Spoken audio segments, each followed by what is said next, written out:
Hai teman-teman, apa kabar? Kami harap kalian baik-baik saja. Oh iya, dengan semakin maraknya pandemi corona ini, jangan lupa buat jaga kesehatan kalian dengan tetap di rumah aja. Pada kesempatan ini, kami dari 27 Podcast akan menemani hari kalian dengan pembahasan terkait modernisasi dan globalisasi. Langsung aja kita masuk ke pembahasannya. Seperti yang kita ketahui, dalam era globalisasi ini, kita tidak perlu lagi untuk datang dan melamar pekerjaan secara tatap muka, terlebih pada era pandemi COVID-19. Saat ini, sudah banyak orang yang melamar pekerjaan dengan menggunakan surel ataupun secara online. Perlu kita ketahui, dalam pembuatan surat lamaran, diperlukan susunan yang sistematik dan benar. Ya kan, Vena? Iya, benar sekali. Dalam pembuatan surat lamaran, diperlukan susunan sistematika yang benar. Sebelumnya, Alex, can I help you to explain the application letter? Yes, please. Oke, jadi surat lamaran pekerjaan ini sendiri terbagi menjadi beberapa bagian. Di antaranya adalah yang pertama, applicant's address terdiri dari name, address, telephone number, dan email address.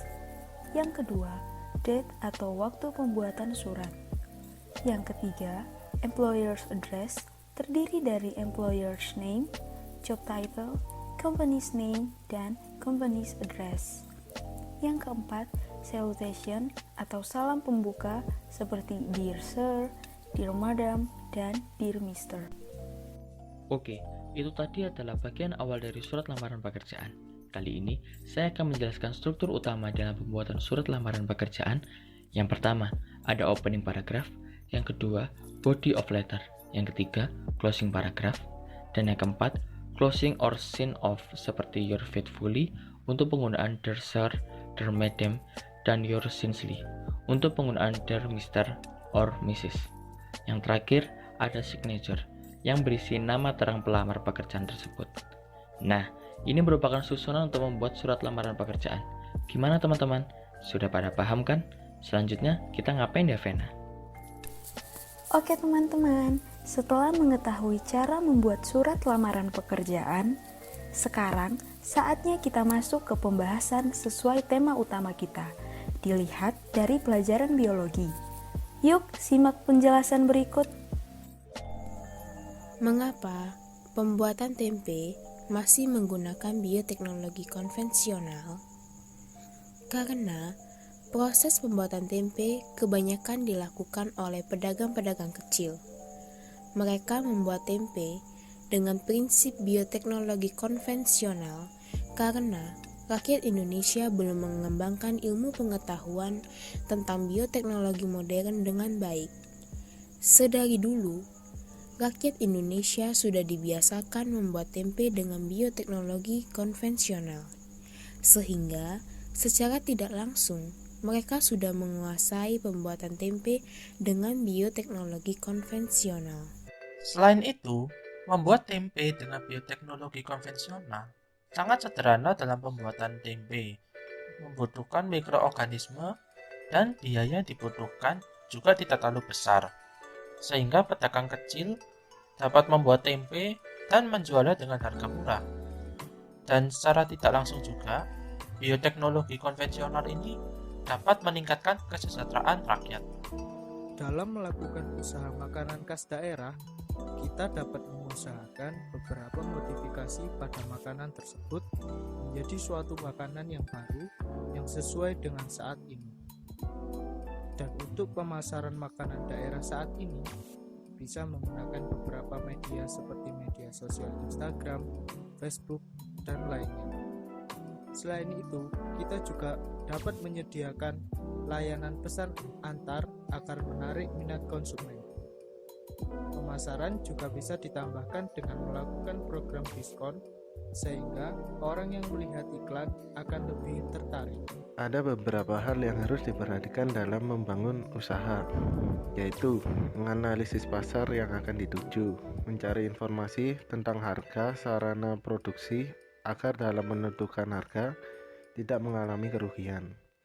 Kemudian menghitung pendapatan, dan dalam membangun usaha makanan khas tradisional, kita harus konsisten dan menjaga kualitas produk agar tetap baik dan dapat memuaskan konsumen. Selanjutnya, kita akan mendengarkan dari pelajaran agama. Banyak orang masih bingung mengenai konsep panggilan hidup. Jadi, apa sebenarnya panggilan hidup itu? Panggilan hidup adalah suatu dorongan dari dalam diri manusia untuk berkarya sesuai rencana Tuhan dengan menggunakan karunia yang ada di dalam dirinya. Panggilan hidup tidak perlu dicari, cuma perlu disingkapkan saja. Mengapa demikian? Karena panggilan hidup itu ada di dalam diri kita masing-masing. Untuk mengetahui panggilan hidup, kita tidak perlu mencarinya di luar. Yang kita perlukan adalah melihat ke dalam diri kita sendiri. Siapakah si pemanggil itu? Yang memanggil kita adalah pencipta kita. Dia mengundang kita agar mau bekerja sama yang sesuai dengan rencananya. Kemudian, Allah juga merencanakan perkawinan sebagai gambaran akan hubungan kasih-Nya dengan umat-Nya. Apa itu perkawinan? Perkawinan dapat diartikan sebagai sesuatu yang sakral dan menuntut kesetiaan. Perkawinan dalam Katolik adalah selamanya, yaitu tidak dipisahkan oleh apapun di dunia dan hanya dapat dipisahkan oleh kematian. Perkawinan disebut sakramental karena merupakan tanda kehadiran Allah yang menyelamatkan. Dalam hidup sakramental harus benar-benar hidup dengan kesaksian menjadi sakramen, tanda keselamatan, dan menghadirkan kerajaan Allah. Setelah melewati masa perkawinan, maka terbentuklah sebuah keluarga. Untuk memenuhi kebutuhan berkeluarga, pasti kita perlu bekerja. Apa yang dimaksud bekerja? Secara umum, bekerja dapat diartikan sebagai usaha yang dilakukan manusia untuk mendapatkan penghasilan demi memenuhi tujuan tertentu. Dalam ajaran gereja, bekerja adalah sebuah rancangan dari pencipta Allah. Bekerja sebagai bagian dari rutinitas pemeliharaan Allah, maksudnya adalah seperti dalam kitab Kejadian, di mana Allah membentuk bumi dan segala isi Allah melakukannya dengan rutin.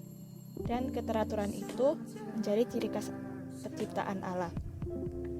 Bekerja itu panggilan kerjasama dengan Allah untuk menciptakan budaya yang diperbarui, yang berarti kita bekerja bukan untuk pemenuhan ambisi, melainkan bentuk kerjasama dengan Allah dalam membangun budaya yang tidak tersikat duniawi. Terakhir, bekerja untuk melayani karena di mata Allah semua pekerjaan adalah rohani. Kalau begitu, bagaimana cara mengembangkan diri kita dalam menghadapi era globalisasi? Pertama, open mind pada hal positif. Kedua, asah terus skill yang dikuasai. Ketiga, buat planning hidup yang baik. Keempat, tingkatkan kemampuan berpikir. Kelima, belajar bahasa asing. Dan yang keenam, sadar terhadap penggunaan teknologi. Oke, itu tadi adalah penjelasan dengan tema modernisasi dan globalisasi. Terima kasih sudah mau mendengarkan podcast kami. Jangan lupa untuk like, komen, dan subscribe. Terima kasih.